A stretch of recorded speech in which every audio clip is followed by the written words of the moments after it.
Chapitre 42. Jack et le talisman. « Tu as commis une erreur !» clama une voix spectrale dans la tête de Jack Sawyer, comme celui-ci restait planté devant le bar du Héron, à regarder les autres complets d'armure fondre sur lui. Sur l'écran de sa mémoire, il revit un homme furieux. Un homme qui n'était en fait qu'un gamin monté en graine. Remonter une rue de western face à la caméra, tout en agrafant un ceinturon, puis un deuxième, de manière que la paire se croise sur son ventre. « Tu as commis une erreur. Tu aurais dû tuer les deux frères Ellis. » De tous les films de sa mère, celui que Jack avait toujours préféré était Last Train to Hangtown, tourné en 1960 et sorti en 1961. C'était une production de la Warner Bros. Et les rôles principaux, comme dans beaucoup de films à petit budget que la Warner produisit à cette époque, étaient tenus par des acteurs issus de la demi-douzaine de séries télévisées, produites alors par la Warner. Dans Last Train, on retrouvait Jack Kelly, du Maverick Show, le joueur suave, ainsi qu'Andrew Duggan, de Bourbon Street Beat, le méchant gros éleveur. Clint Walker, qui incarnait à la télé un personnage appelé Cheyenne Body, jouait Rafe Ellis, le shérif à la retraite qui doit reprendre les armes une dernière fois.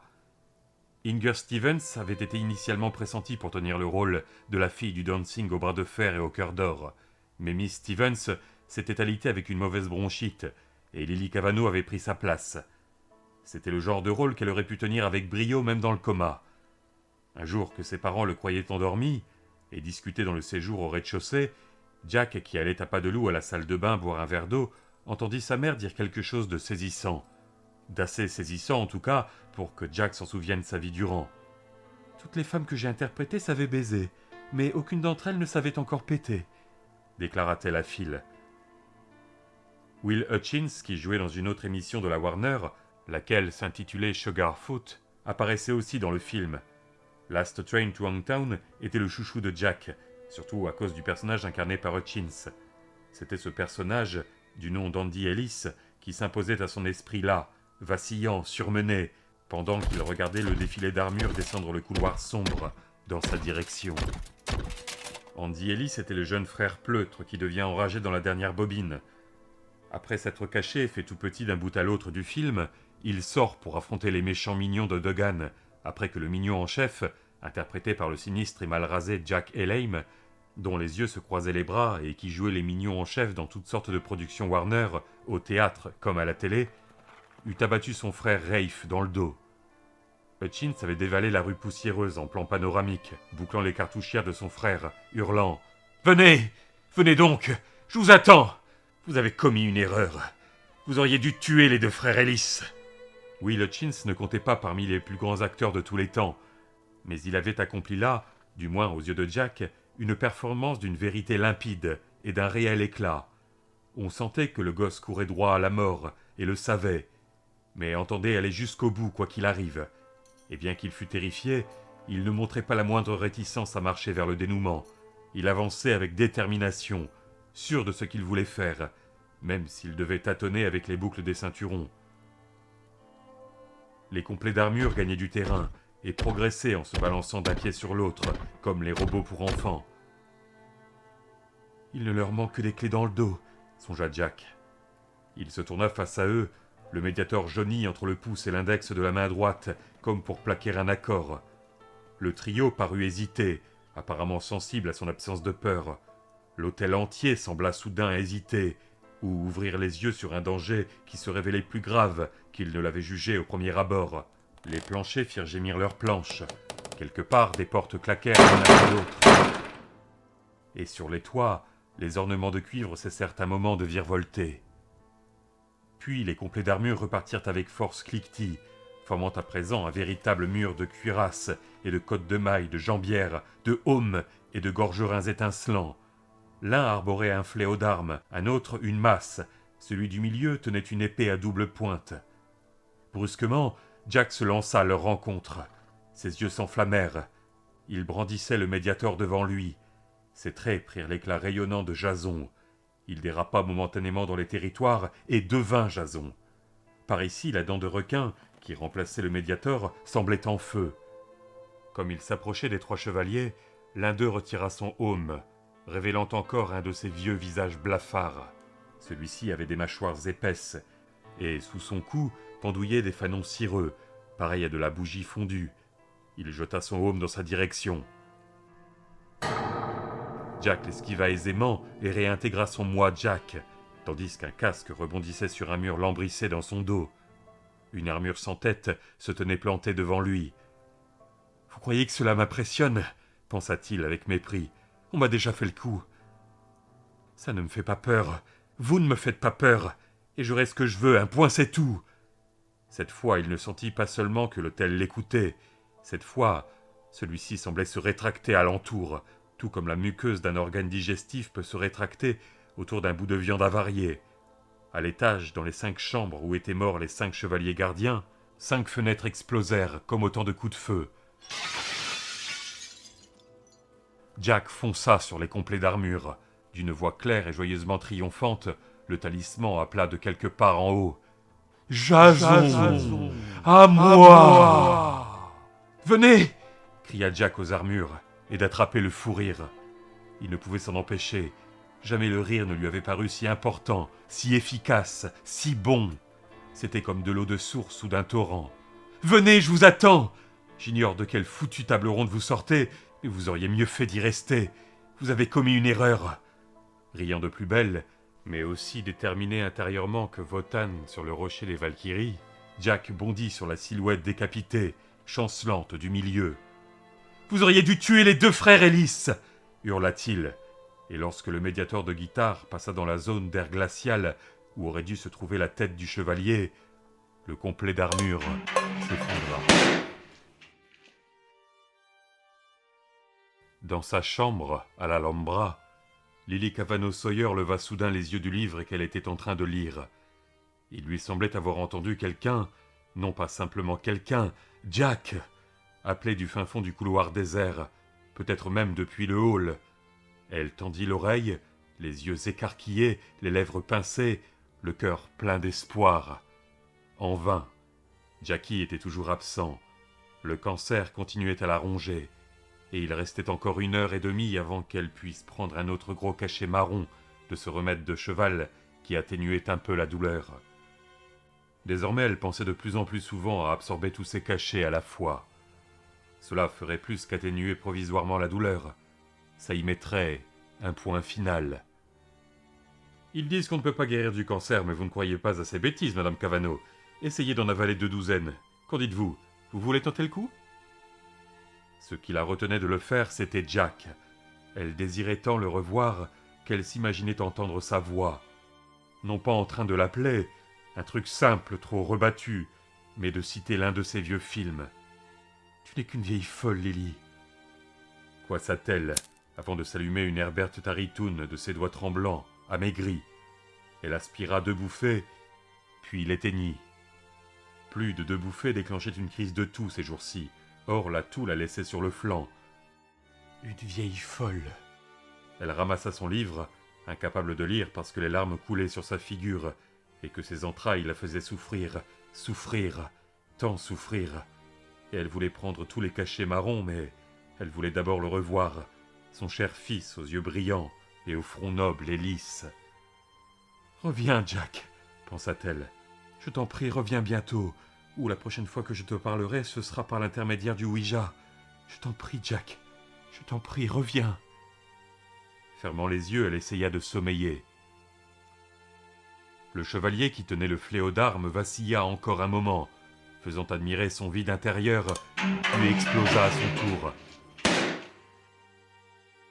Celui qui restait leva sa masse et s'écroula simplement en tas.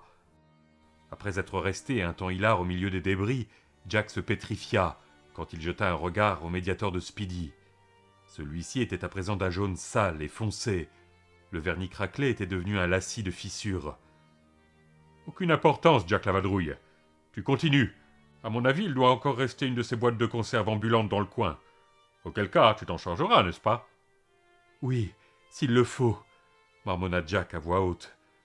À coups de pied, Jack repoussa une jambière, un aume, un plastron, et s'en fut en marchant au milieu du couloir, le tapis gargouillant sous ses baskets. En atteignant le hall, il jeta un bref coup d'œil à la ronde. Jack, viens à moi. Jason, viens à moi. Psalmodiait le talisman. Jack se rua dans l'escalier. À mi-hauteur, il inspecta le palier et aperçut le dernier des chevaliers qui le regardait d'en haut. Sa silhouette gigantesque mesurait plus de 3 mètres. Son armure et son panache étaient noirs, et une effroyable lueur rouge filtrait par la visière de son aume. Un de ses poings gantés agrippait une énorme masse. Durant un instant, Jack demeura figé sur les marches. Puis il reprit son ascension. « Ils ont gardé le meilleur pour la fin, » se dit Jack. Et pendant qu'il grimpait fermement vers le chevalier noir, il se glissa derechef dans la peau de Jason.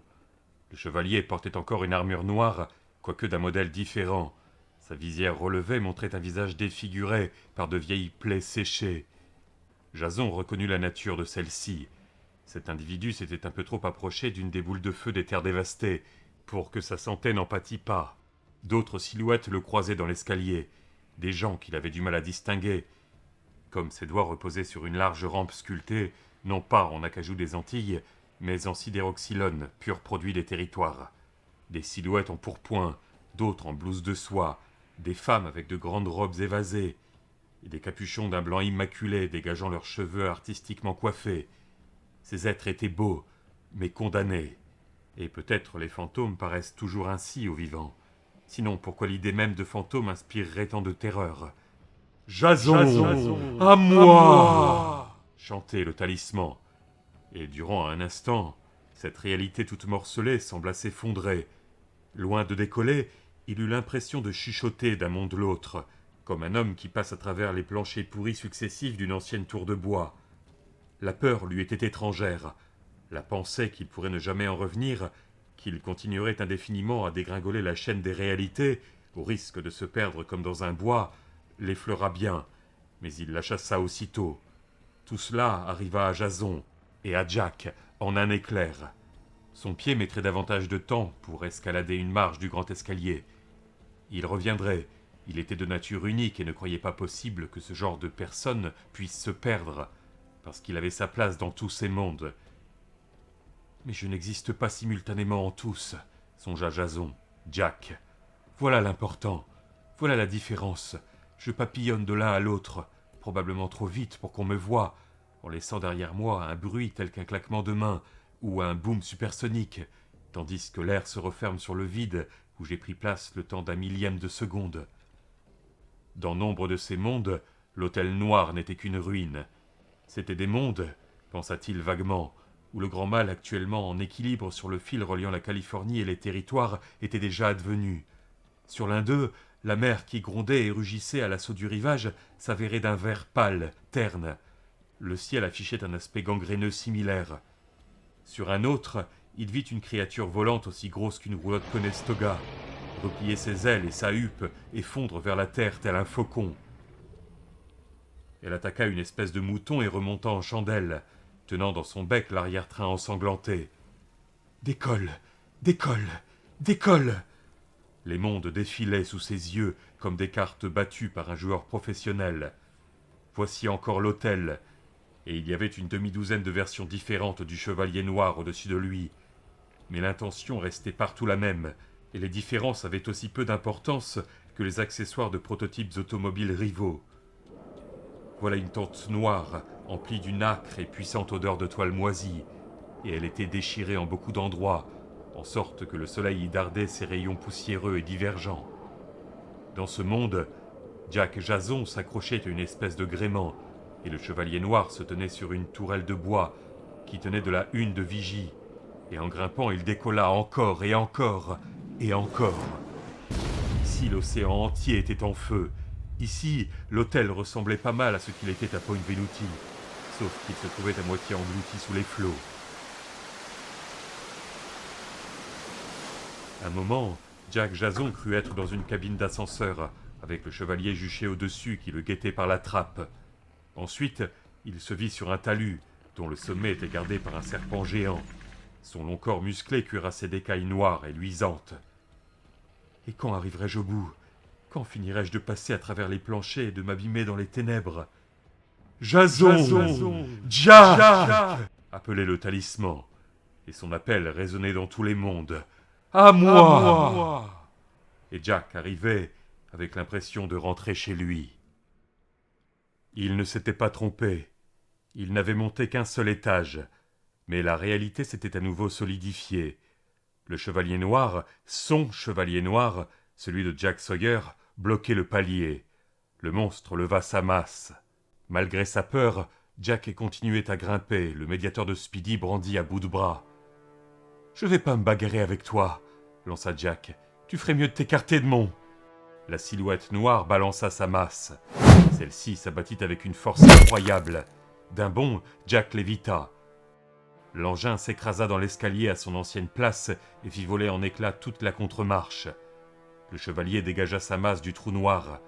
Jack sauta 2 marches de plus, le médiator toujours coincé entre le pouce et l'index. Et soudain, celui-ci se désintégra purement et simplement. Les fragments d'ivoire jauni, retombant en pluie fine, pareils à des bouts de coquilles d'œufs.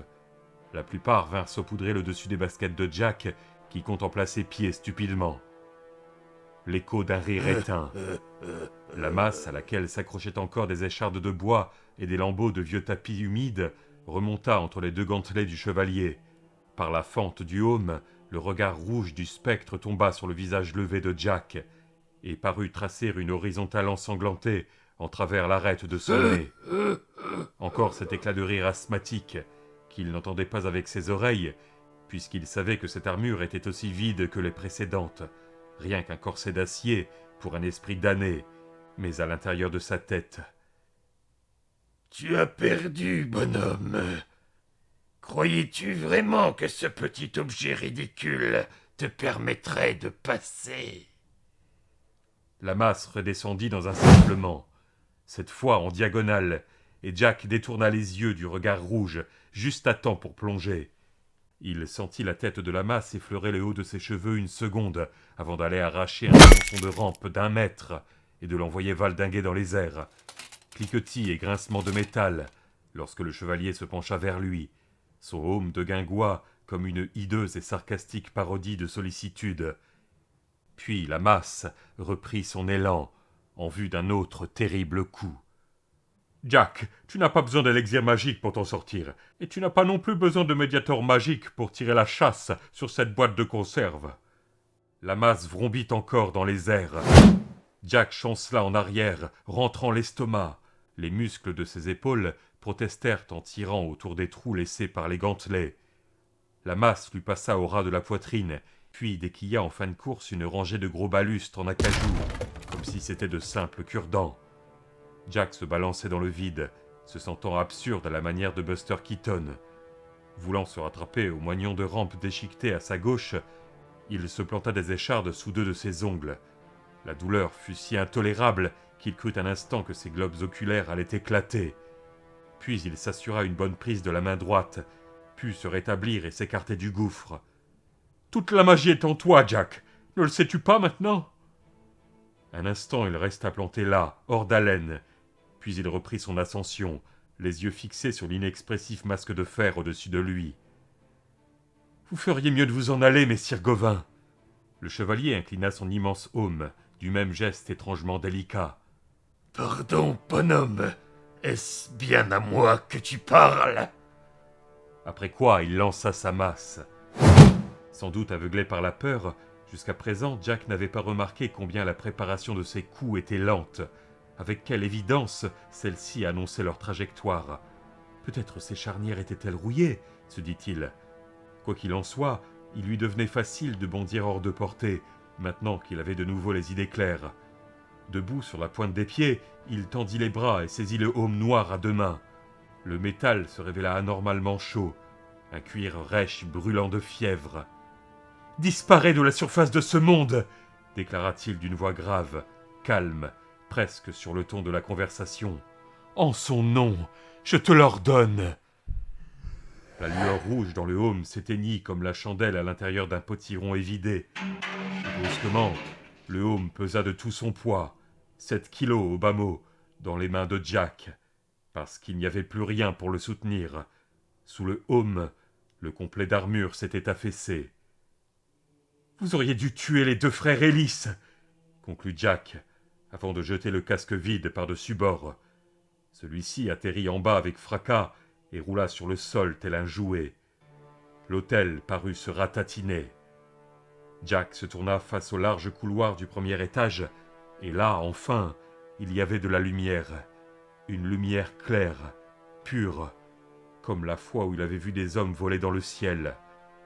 Le corridor se terminait par une autre porte à double battant, qui était fermée, mais suffisamment de jour filtrait par en dessus et par en dessous, ainsi que par la fente verticale du milieu, pour que Jack sache que la lumière de l'autre côté devait avoir beaucoup d'éclat. Il mourait d'envie de voir cette lumière, de même que sa source.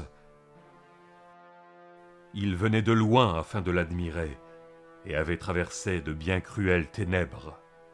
Les lourdes portes étaient artistiquement marquetées, et portaient en haut, écrite à la feuille d'or légèrement écaillée, mais parfaitement lisible, la mention « Salle de bal des territoires ». « Hé maman !» énonça Jack Sawyer d'une douce voix émerveillée, en s'avançant dans le halo. Le bonheur enflammait son cœur, faisant naître arc-en-ciel sur arc-en-ciel. « Hé maman, je crois que j'y suis arrivé. Je crois bien que j'y suis arrivé. » Délicatement et avec vénération, Jack empoigna alors une poignée dans chaque main, et, appuyant vers le bas, il ouvrit les battants. Ce faisant, un rayon grandissant de lumière pure tomba sur sa frimousse levée, éblouie.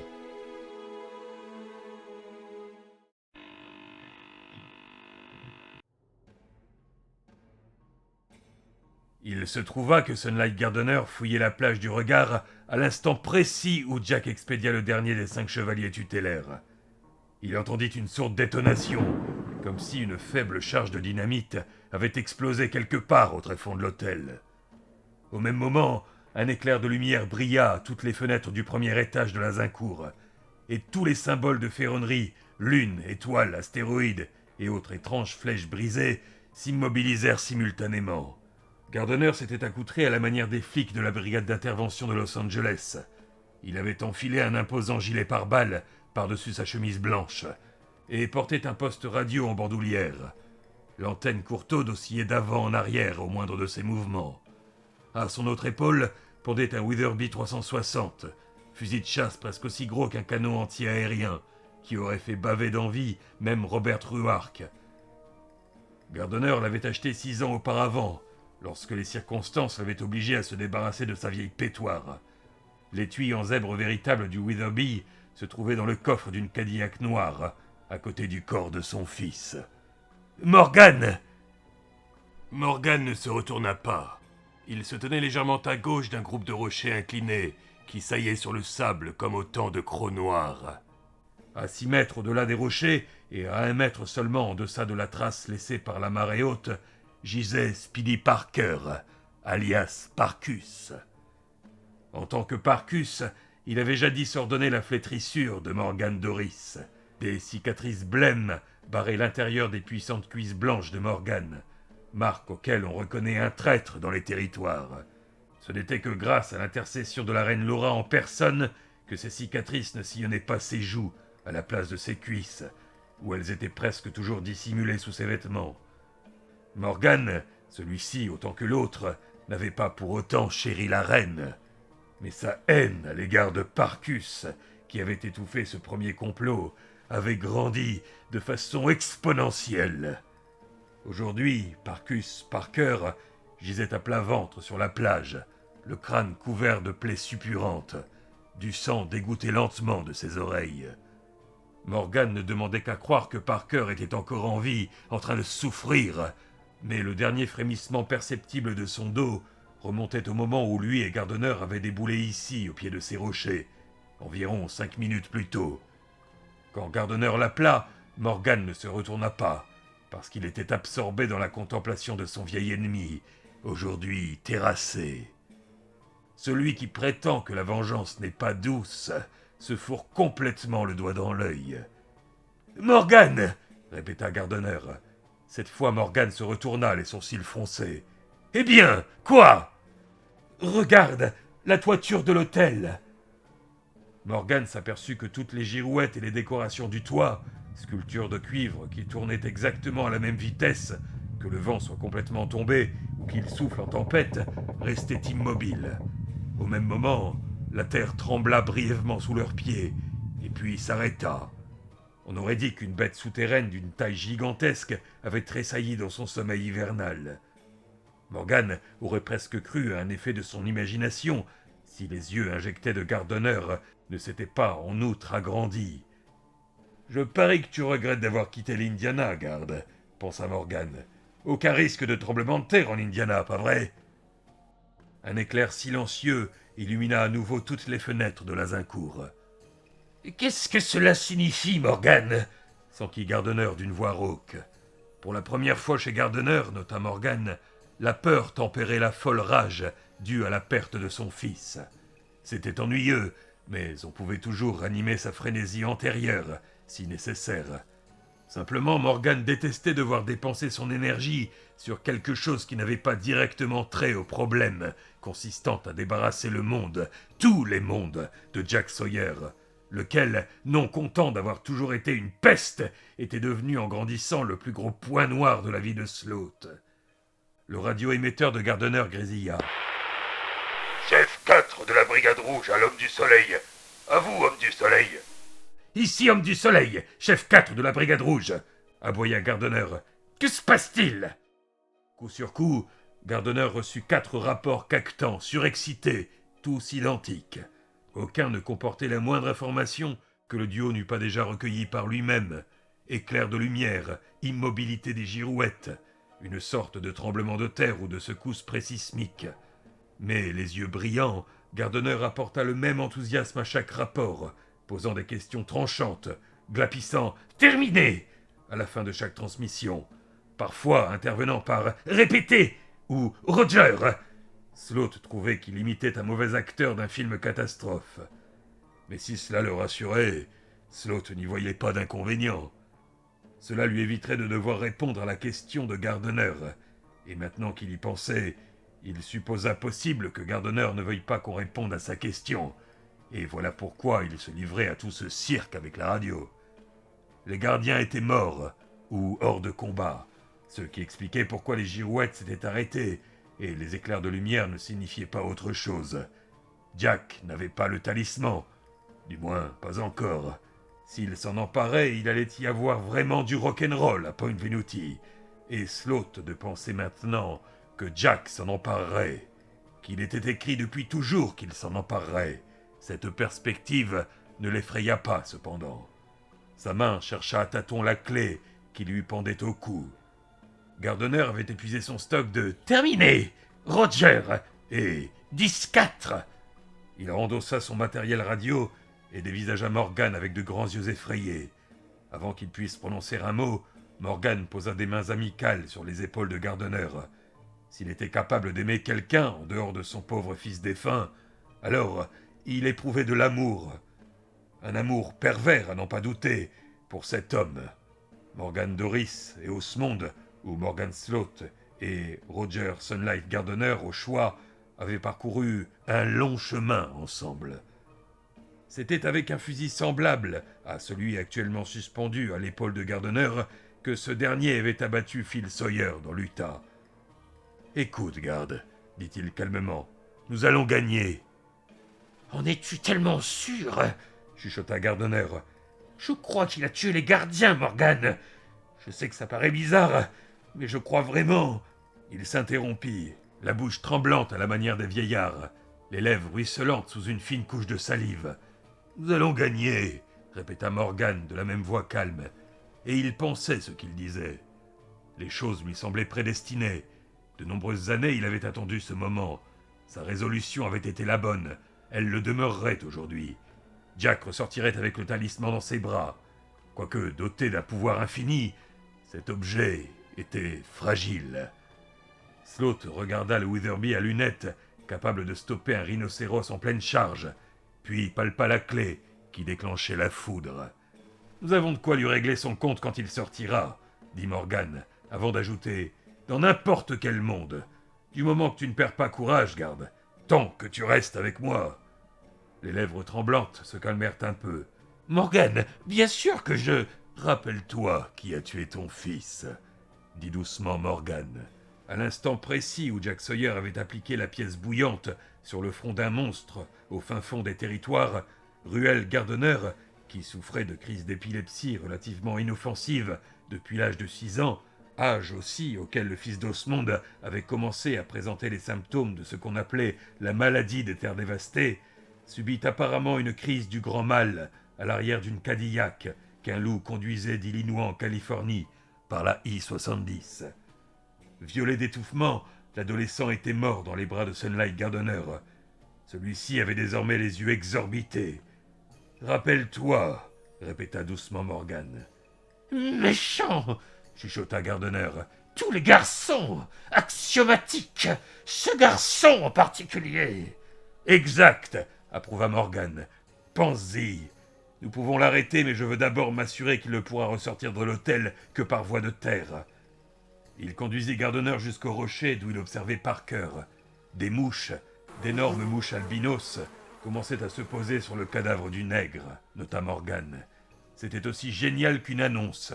S'il existait l'équivalent du magazine Variety pour les mouches, Morgan se serait fait un plaisir d'acheter un encart publicitaire donnant les coordonnées de Parker. « Venez, venez toutes !»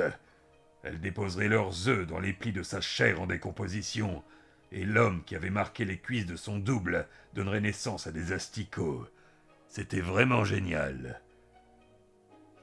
Il montra le débarcadère du doigt. « Le canot se trouve là-dessous, » dit-il. « Dieu sait pourquoi il a la forme d'un cheval. C'est sombre, je sais, mais tu as toujours été un sacré tireur. Si tu arrives à le repérer, garde, crible-le de balles, coule-moi cette saleté !» Gardner ôta son fusil de l'épaule et regarda dans la lunette. Durant un long moment, le museau de son arme monstrueuse oscilla minutieusement dans tous les sens. « Je le vois !» murmura Gardner d'une voix jubilante, avant d'appuyer sur la détente. La détonation se répercuta sur l'eau en une longue spirale, jusqu'à l'épuisement de l'effet Doppler. Le canon du fusil se leva, puis se rabaissa. Gardner fit feu encore et encore. « Je l'ai eu !» clama Gardner, rabaissant son arme. Il avait repris courage. Son moral était de nouveau au beau fixe. Il affichait le même sourire que lorsqu'il était rentré de sa mission dans l'Utah. « Ce n'est plus qu'un pneu crevé maintenant. Tu veux jeter un coup d'œil par la lunette ?» Il tendit le fusil à Sloat. « Non, » répondit celui-ci. « Si tu le dis que tu l'as eu, tu l'as eu. Désormais, il lui faudra sortir par la terre ferme, et nous savons par quelle direction il va arriver. À mon avis, il aura ce que nous guignons depuis de si nombreuses années. » Gardner le regarda avec des yeux brillants. « Je suggère que nous montions là-haut. » Il indiqua du doigt la vieille promenade en planche, qui se situait juste derrière la clôture, où il avait passé tant d'heures à contempler l'hôtel et à spéculer sur ce qui se trouvait dans la salle de bal. Dac! C'est alors que la terre se mit à gronder et à se soulever sous leurs pieds. Le monstre souterrain s'était réveillé. Il s'ébrouait en rugissant. Au même instant, une lumière d'un blanc éblouissant illumina toutes les fenêtres de l'Azincourt. La lumière de 1000 soleils. Les fenêtres explosèrent tout en même temps. Le verre vola en une pluie cristalline. « Souviens-toi de ton fils et suis-moi » hurla Sloat. Son sens de la prédestination était on ne peut plus clair et indubitable. Après tout, il était censé gagner.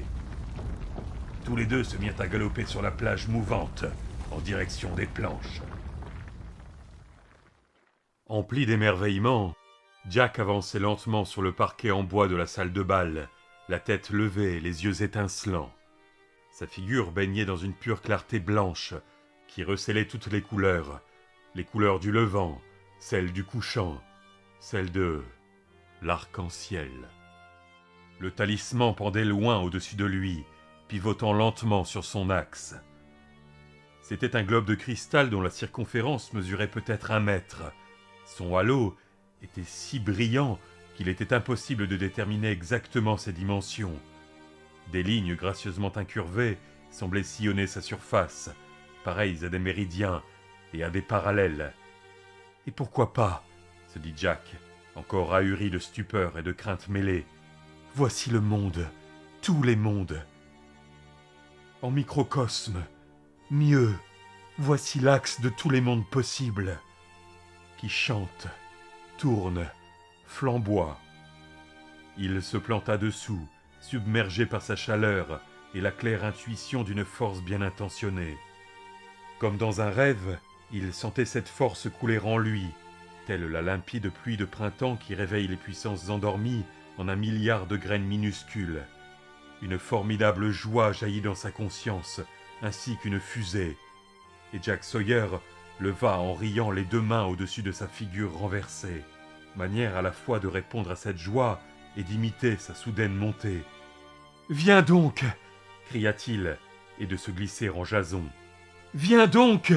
répéta-t-il dans l'idiome harmonieusement fluide et légèrement flûté des territoires. Jason avait beau rire en criant, les larmes ruisselaient sur ses joues, et il comprit que la quête avait commencé avec l'autre garçon et devait par conséquent se terminer avec lui. Aussi se laissa-t-il aller et regagna-t-il Jack Sawyer. Au-dessus de sa tête, le talisman frémissait dans les airs et tournait lentement, en dégageant chaleur et lumière, plus une sensation de bonté intrinsèque, de candeur. « Viens à moi ! Viens à moi !»